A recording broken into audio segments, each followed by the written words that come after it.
સુરેન્દ્રનગર જિલ્લામાં સિંચાઈ વિભાગની બેદરકારીનો ભોગ બન્યા છે ખેડૂતો। રાતોરાત તેમના ખેતરો જળબંબાકાર બની ગયા। સરકારી તંત્રની બેદરકારીએ ખેડૂતોની મહેનત પર પાણી ફેરવી નાખ્યું।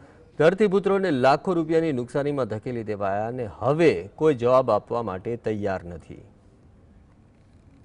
સુરેન્દ્રનગર જિલ્લામાં સિંચાઈ વિભાગની ઘોર બેદરકારીનો ભોગ બન્યા ખેડૂતો। અણીદરા માઇનર એક કેનાલનું સમારકામ ચાલતું હતું। એ જ કેનાલમાંથી અચાનક પાણી છોડી દેવામાં આવ્યું।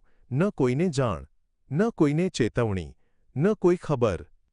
બસ એક રાતમાં ખેડૂતોના ખેતરો જળબંબાકાર બની ગયા।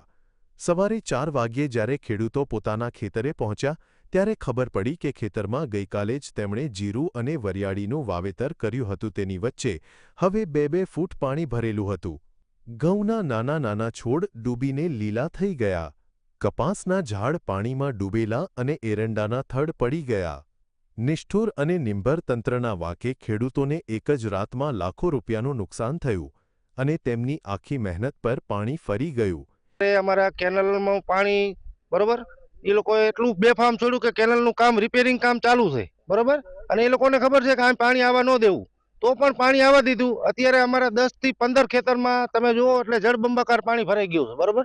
અત્યારે અમારે જીરાનું વાવેતર કરેલ છે, જીરામાં પાણી ભરાઈ ગયા। કપાસ અમારે કાઢવાનો હતો એમાં પાણી ભરાઈ ગયા। અત્યારે અમારે ખેડ કેવી રીતના કરવી બરોબર, અને પછી કે આ પાણી રહ્યું અમે વારંવાર ફોન કરી છે કે બંધ કરો બરોબર, તોય બંધ નથી કરતા અને કેનલ ચાલુ જ છે।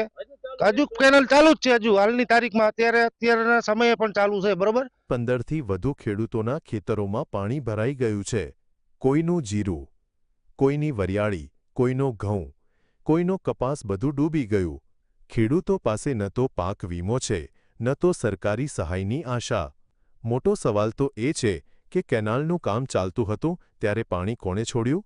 ખેડૂતોએ આ અંગે સંબંધિત અધિકારીઓને જાણ કરી, પરંતુ કોઈ જવાબ આપવા તૈયાર નથી।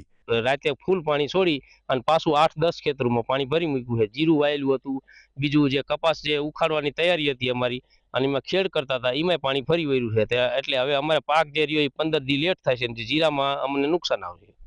કેટલું નુકસાન આવશે? હવે આમાં તો સાહેબ કઈ ખબર ન પડે હવે કેટલું 8-10 ખેતરમાં છે, એટલે હવે નુકસાની તો હવે અમે પહોંચી વળી અને અમારા સરપંચ કે કરે છે તોય આવડા ગાંઠતા નથી।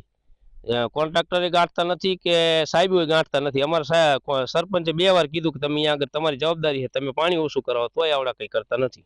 સરકારી તંત્રે એક ફોન કરવાનું પણ જરૂરી ન સમજ્યું।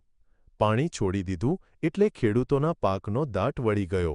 સિંચાઈ વિભાગની આ બેદરકારીથી ખેડૂતોને જે નુકસાન થયું તેનું વળતર કોણ ચૂકવશે? ફઝલ ચૌહાણ, GSTV, સુરેન્દ્રનગર।